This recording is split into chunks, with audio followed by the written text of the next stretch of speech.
Well, I figure it's about time that we start really diving into the latest Camera Raw that we have here inside of Photoshop CS3. And if you haven't followed the news, there's been an update to Camera Raw. It's Camera Raw 4.1. So you'll definitely want to update your Photoshop as well. You can go to adobe.com/Camera Raw and you can download the latest update there for free along with installation instructions. So that said, that's what I'm going to be looking at here. I called it Camera Raw 101 the first time I did this video for the NAP member website. And I could call this Camera Raw 4 101 or whatever. There's too many numbers in that, but it's basically kind of your introduction into Camera Raw, and I'm gonna do more videos on this. So I'm gonna work through the whole Camera Raw dialog. And this one here, we're just gonna cover some of the basics. So let's open Bridge. Inside Bridge, navigate to the folder that has your RAW files in it. You can see here I shoot with a Nikon, so mine say .nef. If you shoot with another brand camera, yours will probably say something different. But when you double click that RAW file in Bridge, it will automatically open it into the Camera Raw plugin. And that's important to know that Camera Raw is a plugin. All right, it's something that you do to your photos before you move them over into Photoshop. Okay, and think of it this way: it's processing your photos. Okay, I do my processing here, I get my color and my tone right, and then I move into Photoshop and I do my pixel level work, my retouching, my compositing, my text. All right, so just a quick overview of the dialog here. You've got your photo, which will always be in the center. You've got the toolbar, which is right at the top here, and we are going to cover all these things.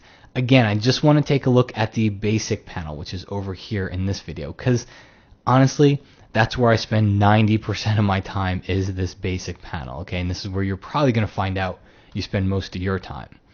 And then, but over here, you've got all of your settings, and each one of these little icons that you see here is a tab. So whenever you hear me refer to tabs, this is what I'm referring to. So let's start off with the basic tab. And the way to work through this one is to think of it from the top down. And that's how I work through it. It's pretty much laid out in a good workflow order. So the first thing we want to do here is white balance. Let's get the overall white balance, the feeling, the mood, the color of our photo down first. There's a couple ways to do it. Up here inside the options bar, the toolbar here, you have the white balance tool. If, say, you shot using a gray card or some type of a white balance card, and somebody's holding that card or you have one positioned in the photo, you can just click on it. I don't have one here, but I'll just click on an area that's the neutral gray color, and you can see it changes the photo. All right, so that's one option.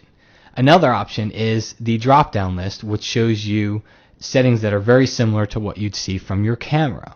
All right, so you can come in here and experiment, and honestly, this is my favorite option right inside here. This is the one that I find I use the most, is this white balance list. And then you've got temperature and tint. And all these settings, the three ways you can move the temperature and tint sliders, by the way, you're not stuck with them the way they are. But all three of these settings are just the same way of doing the same thing, and that's setting the white balance, and they all just change your temperature and tint sliders. So whether or not I click on a setting here, it changes temperature and tint. Whether or not I click with the eyedropper, it changes temperature and tint, or whether or not I actually click on the sliders and I change them here. It's different ways of doing the same thing. I told you my favorite, which is this list here, unless I've shot with some type of a card, and then if I did, then I'll use the eyedropper to click on that gray point.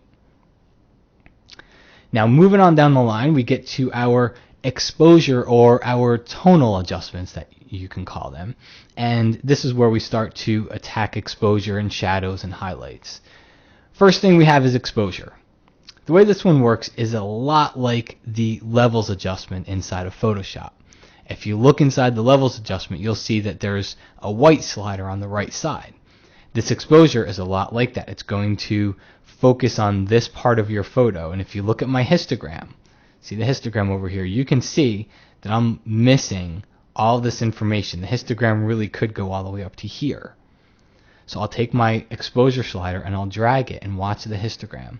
It's just like moving that white slider inside of levels, okay? And what you're doing here is you're actually saying, now this is my white point. Okay, this is where I want my white point of my photo to be. you've also got these little hints right below it. It's a gradient. And I know if I drag it to the right, white, drag it to the left, dark. So brighter, darker. Okay. Little keyboard shortcut for you here. If you hold down the Option key on the Mac, Alt on the PC, and you drag, you'll see here. See what happens? See how it starts to show me? It turns black, and whatever I see now means it's being clipped. It's a highlight clipping warning. All right, so it's a quick preview area for you to see where you're pushing all the detail toward white. All this is being pushed to white. You could also see your highlight clipping if you click on that little triangle right at the top here, or your shadow clipping if you click on that little triangle right at the top here, and it shows you. I don't really like them because I don't like to see these red and blue blotches over my photos. Now the next one here is recovery. So after I set my exposure, what you may notice, I'm going to turn this on just for a moment, is you may notice that you do tend to clip your highlights. Well, before the latest version of Camera Raw, before CS3, our only recourse here was to bring our exposure down and affect the entire photo. But now, with the recovery slider, watch this. I just drag it and I take all of that highlight clipping away. What I'm doing here is I'm recovering the detail in my highlights. That's what the recovery slider does. It's a highlight recovery tool. And look, it doesn't even touch the rest of the photo. It's just working on those extreme highlights. Okay? Whereas exposure, that touches the entire photo. Alright, so that's why I like the recovery slider here, because I can get in here and I can bring back detail without touching my exposure. Now we have fill light, which is like the opposite of recovery. Recovery was highlight recovery. Fill light is like shadow recovery. It's like shadow detail recovery. So you can see her hair, some of the shadows back here. As I bring up my fill light, I will start to bring out detail in some of those areas. Obviously you don't want to go this far, but you could if you wanted to. I bring it up a little bit, and I always follow it up with a blacks adjustment, because it might push some of my colors toward kind of a muddy gray color. Now, your blacks adjustment is just like that black point slider that we have inside of Photoshop. All right, so when you open up levels, you see your white point slider on the right, and then you see your black point slider on the left.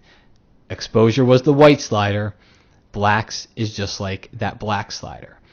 All right, so this is where you're working on this part of the histogram here.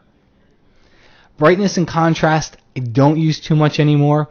Contrast especially because I like to use the tone curve for that, and we're going to cover that in another video because that's pretty much a topic all of itself.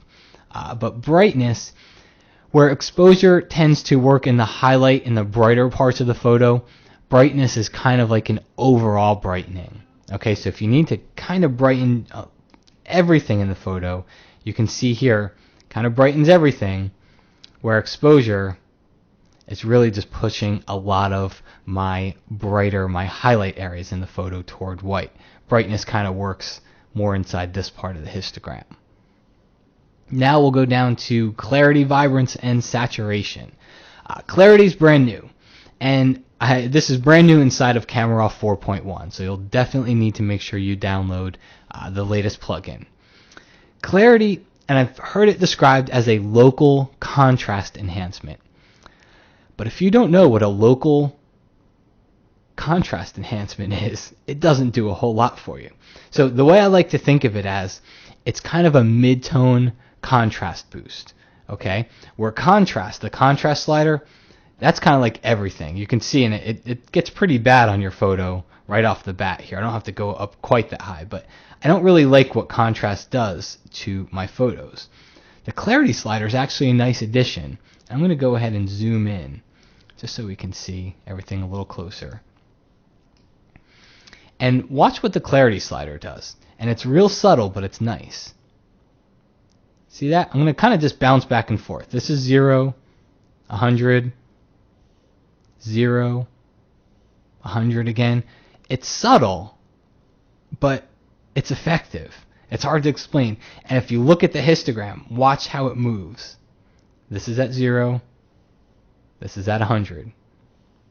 See how that it kind of just spreads the histogram out a little bit. So that's what they mean by local. It's just mainly geared toward those mid-tone areas, toward the mid-tone gray areas of your photo. And I find it gives a nice, kind of almost a nice sharpening / contrast boost to the photo. And you can see how it works on skin as well as on the texture over here.